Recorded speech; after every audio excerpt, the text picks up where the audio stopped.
Hi friends, welcome to infinite world of GK. നമുക്ക് LSS എക്സാമിൻ്റെ model questions കാണാം. കഴിഞ്ഞ ദിവസം നമ്മൾ നോക്കിയത് മലയാളമായിരുന്നു. ഇന്ന് നമ്മൾക്ക് ഇംഗ്ലീഷും ജനറൽ നോളജും നോക്കാം. നിങ്ങൾക്കറിയാം LSS എക്സാമിന് 2 ചോദ്യപേപ്പറുകളാണുള്ളത്. അതിൽ paper 1 part A Malayalam, part B English, part C general knowledge. Paper 2 part A environmental science, part B mathematics. അപ്പോൾ നമുക്ക് പാർട്ട് 1 ബാക്കിയുള്ള ഇംഗ്ലീഷും ജനറൽ നോളജും ഇന്ന് നോക്കാം. ക്വസ്റ്റ്യൻ നമ്പർ 12 വരെ മലയാളമായിരുന്നു. Question number 13 and 14 included in the English section. അപ്പോൾ നമുക്ക് നോക്കാം. First one, read the following passage and answer the questions that follow. Anna took the boat and smiled. The boy smiled back pleasantly. The question is, what emotion developed between Anna and the boy in this situation? 3 options കൊടുത്തിട്ടുണ്ട്. envy, friendship, enmity. The correct answer is friendship. Next question. Which word is similar to the word pleasantly? Options are angrily, swiftly, happily. Answer, happily. Next question. What made Anna smile? Write it in a paragraph. അന്നയ്ക്ക് ചിരി വരാനുണ്ടായ സാഹചര്യമാണ് നമ്മളൊരു പാരഗ്രാഫിൽ എഴുതേണ്ടത്. ഞാനിവിടെ കൊടുത്തിട്ടുണ്ട്. Anna went to the stream with some boats. The fat boy was there. She gave 2 paper boats to him. Then Anna launched her paper boats into the stream. But her boats blocked on a heap of mud and stones. Water splashed it and flooded it. Suddenly, the fat boy jumped into the stream and recovered the boat and gave it to Anna. This made Anna smile at the boy. Next question. Read the following passage and answer the questions that follow. Standing on the deck of the ship, Ivan saw some cranes in the sky. The cranes were predicting a storm. He warned the captain about the storm. The captain did not hear his words first, but finally he steered the ship to the shore. How did Ivan reach the ship? Ivan എങ്ങനെയാണ് ഷിപ്പിലെത്തിയതെന്ന് നമ്മൾ താഴെ തന്നിരിക്കുന്ന options വായിച്ചിട്ട് കറക്റ്റായ option ഏതാണോ അത് അതിൻ്റെ ആൻസറായിട്ട് താഴെ എഴുതണം. നമുക്ക് വായിച്ചു നോക്കാം. Option A, the merchant laid Ivan on a boat and pushed it into the open sea. The merchant gave Ivan a drink and made him drowsy. The crew took Ivan to the ship. The boat hit the ship. Option B, the boat hit the ship. The merchant gave Ivan a drink and made him drowsy. The crew took Ivan to the ship. The merchant laid Ivan on a boat and pushed it into the open sea. Option C, the merchant gave Ivan a drink and made him drowsy. The merchant laid Ivan on a boat and pushed it into the open sea.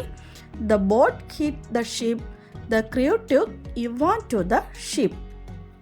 Correct ആയിട്ടുള്ള ഉത്തരം ഏതാണ്? Option C. Option C ആണ് correct ആയിട്ടുള്ള answer. Next question. Unscramble the word below and fill in the blank. ഇവിടെ spelling തെറ്റിച്ച് തന്നിരിക്കുന്ന വാക്ക് ശരിയായി എഴുതി താഴെ തന്നിരിക്കുന്ന സെൻറ്റൻസ് ഫില്ല് ചെയ്യാനാണ് നമ്മുടെ ക്വസ്റ്റ്യൻ. അപ്പോൾ നമുക്കതൊന്ന് വായിച്ച് നോക്കാം. Can you dash what happens after 10 days? അപ്പോൾ ആൻസർ എന്താണ്? Predict. Can you predict what happens after 10 days? Next question. What changes occurred in nature after the ship was anchored? Describe in a paragraph. Ship anchor ചെയ്തതിന് ശേഷം പ്രകൃതിയിൽ എന്തൊക്കെ മാറ്റങ്ങളാണ് സംഭവിച്ചത് എന്നാണ് നമ്മൾ ഒരു പാരഗ്രാഫിൽ എഴുതേണ്ടത്.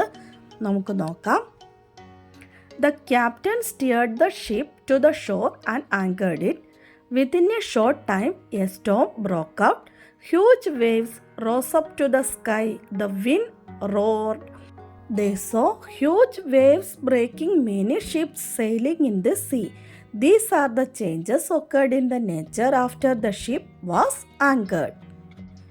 Next, general knowledge questions ആണ്. Questions 15 to 24 are based on the area of general knowledge. നമുക്ക് നോക്കാം. Which year was declared the International Year of Millets by United Nations Organization? ഐക്യരാഷ്ട്രസഭ ചെറുധാന്യ വർഷമായി ആചരിക്കാൻ തീരുമാനിച്ച വർഷം ഏതാണെന്നാണ് ചോദ്യം.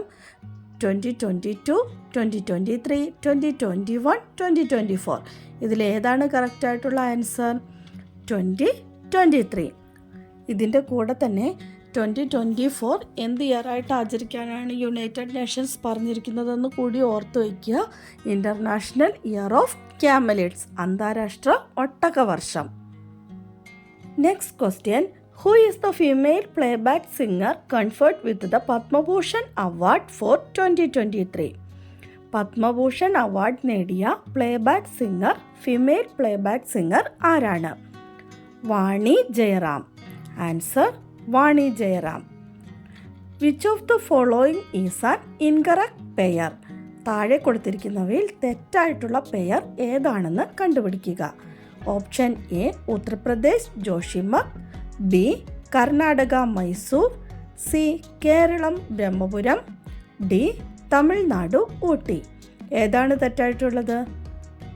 Option A Uttar Pradesh Joshimath. ജോഷിമഠ് എവിടെയാണ്? ഉത്തരാഖണ്ഡിലാണ് Joshimath. Next question. Which is the deepest and second largest back water in Kerala? Options R Vembanad lake, Ashtamudi lake, Kayamkulam lake, Edava Nadayara lake. Answer is Ashtamudi lake. Next question. Which planet has the most number of satellites as per the latest count? Options are Jupiter, Saturn, mass, earth. ഏത് പ്ലാനറ്റിനാണ് കൂടുതൽ satellites ഉള്ളത്? ഏറ്റവും കൂടുതൽ satellite ഉള്ളത് ഏത് പ്ലാനറ്റിനാണ്? Answer Jupiter. Next question. Name the fastest animal which is also a member of cat family. Cat ഫാമിലിയിലെ fastest animal ഏതാണെന്നാണ് ചോദ്യം. നമുക്കെല്ലാവർക്കും ഉത്തരമറിയാം. Answer is cheetah. Question number 21. Who is the first Indian space traveller? ആദ്യത്തെ ഇന്ത്യക്കാരനായ ബഹിരാകാശ സഞ്ചാരി ആരാണ്? Answer is Rakesh Sharma. Next question. Durand cup is related to which game? Durand cup ഏത് ഗെയിമുമായിട്ടാണ് ബന്ധപ്പെട്ടിരിക്കുന്നത്? Answer football. Next question. Name the present chief justice of the supreme court of India. നിലവിൽ supreme കോടതിയിലെ ചീഫ് ജസ്റ്റിസ് ആരാണ്? Justice DY Chandrachud. Question number 24. The literacy conferred with Vayalar award 2022. 2022 Vayalar അവാർഡിന് അർഹമായ കൃതി ഏതാണെന്നാണ് ചോദ്യം. ആൻസർ മീശ. അപ്പോൾ നമ്മൾ ഇതിൻ്റെ കൂടെ തന്നെ 2023 വയലാർ അവാർഡിന് അർഹമായ കൃതിയും കൂടി ഓർത്തു വയ്ക്കണം. 2023 വയലാർ അവാർഡ് ലഭിച്ചത് ശ്രീകുമാരൻ തമ്പിക്കാണ്. കൃതി ജീവിതം ഒരു പെൻഡുലം. അപ്പോൾ നമ്മുടെ പേപ്പർ 1 കഴിഞ്ഞിരിക്കുകയാണ്. അടുത്ത ദിവസം നമുക്ക് പേപ്പർ 2 കാണാം. കഴിഞ്ഞ ദിവസത്തെ ബോണസ് ക്വസ്റ്റ്യൻ. ആസാം പണിക്കാർ എന്ന കവിതയുടെ രചയിതാവ് ആരാണ്? ആൻസർ വൈലോപ്പള്ളി ശ്രീധരമേനോൻ. ആൻസർ പറഞ്ഞ എല്ലാ കൂട്ടുകാർക്കും അഭിനന്ദനങ്ങൾ. തുടർന്നും വീഡിയോ കണ്ട് സപ്പോർട്ട് ചെയ്യണമെന്ന് ഓർമ്മിപ്പിക്കുന്നു. നമുക്ക് ഇന്നത്തെ ബോണസ് ക്വസ്റ്റ്യൻ കാണാം. കൃഷ്ണഗാഥയുടെ കർത്താവ് ആരാണ്? ആൻസർ അറിയാവുന്നവർ വേഗം തന്നെ കമൻറ്റ് ചെയ്തോളൂ. ഇന്നത്തെ വീഡിയോ നിങ്ങൾക്ക് ഇഷ്ടമായെങ്കിൽ ലൈക്ക് ചെയ്യാനും ഷെയർ ചെയ്യാനും മറക്കല്ലേ. Thanks for watching.